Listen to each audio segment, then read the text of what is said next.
about what kind of videos I'm going to make after Shazam, I was thinking maybe review some comic books. I know the last comic book review I got, a lot of people seem to like that, so I thought, why not give some more reviews of comic books on this channel. If you want that, please let me know in the comments below.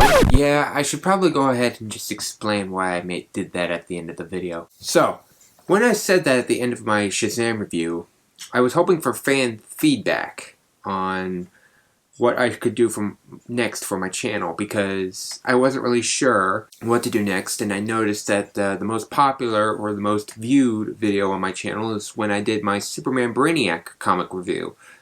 And I made that because I wanted to try something different. I wanted to try something I was interested in, or talk about something I was interested in. And so that's how that video got made. But ever since then, I've been hoping to do another comic review.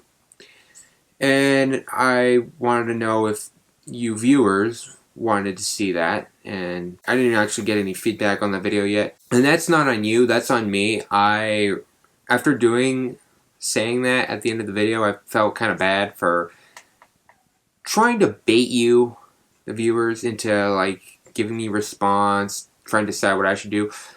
It just felt dishonest, and I know a lot of you out there might be saying, well, no, it's not that dishonest, it's okay. It's like, I just feel bad, and I want to say, I'm sorry I did that. If I ever want to make something for my channel, I shouldn't have to like tease it at all. So, from now on, if I want to do something for this channel, I'm going to do it. So, with that being said, we are going to do a comic review for the Justice League of America.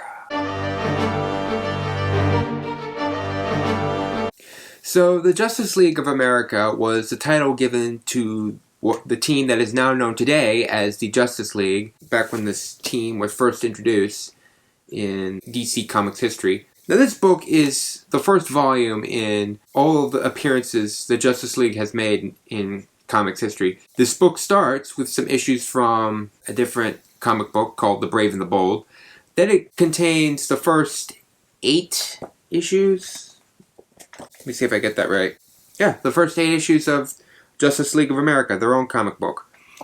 As well as a guest appearance in a separate comic book where they have to help a man named Adam Strange in a different comic book series. But that's another story. So what can I say about this book? Well, it's a really fun book to read, and I chose this book because it's really simple to talk about.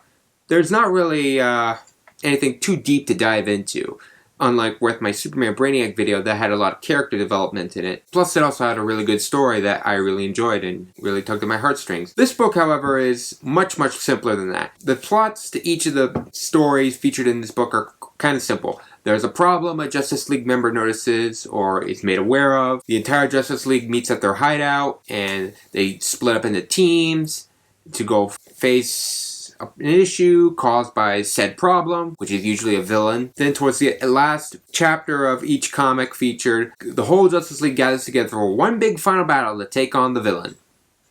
That is basically this book in a nutshell for almost every single comic book in it.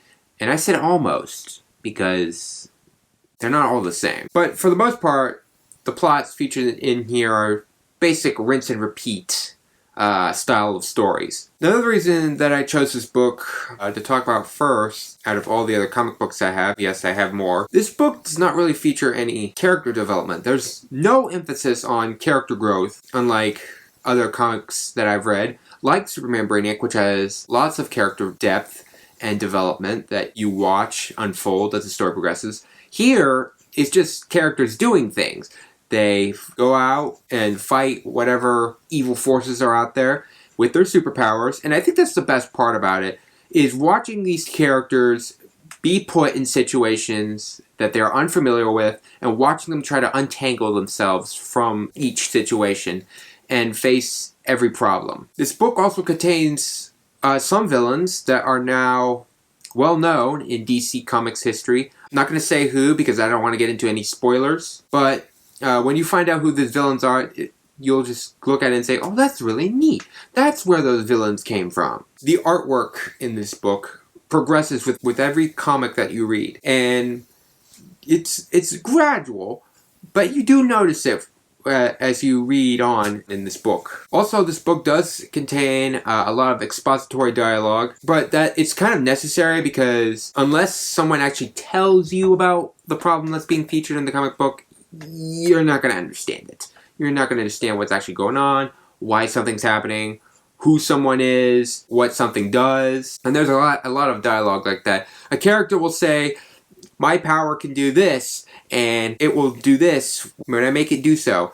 And this is what it's doing right now, and this is how it works, and yada yada yada. And a lot of detail that, while it sounds fluffy, you have to think, like, when these characters were first introduced, a lot of people didn't know how their powers worked, and so you would have to assume that some expository dialogue and explaining their powers was necessary, and for the stories that are featured in the book. Also, the villains are rather simple as well. A lot of their motives either come down to three main things. They either want to take over the world, they either want to destroy the Justice League, or they have some other evil plot, and the Justice League get involved in it.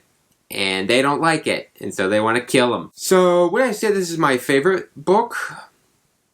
No, not really. But that doesn't mean it's bad. I think this is a pretty good book for anyone who's just starting out on comics. It would be better if you read each of the comics pertaining to each of the heroes contained in this book. That being all the heroes featured in it. There's 8 of them. But you don't have to. And even if you don't, this book can still be fun. It's fun to watch these heroes interact and just do stuff without any real growth in character or any changes. I would recommend to any comic book fan that is interested in DC Comics to buy this book. It's Volume 1 of the Silver Age Justice League of America. You can find it on Amazon for $19.99. If you are interested in this book, I suggest definitely that you give it a read, because it'll be worth it. So yeah, that's about it. I know this video is pretty short, but I hope you all enjoyed it, and if you did enjoy it, I recommend that you leave a like on the video to show that you enjoyed it. If you want to support the channel, the best way to do it is to hit the subscribe button down below, and I will see you all in my next video, whatever it may be. Thank you all for watching. I'll see you all next time.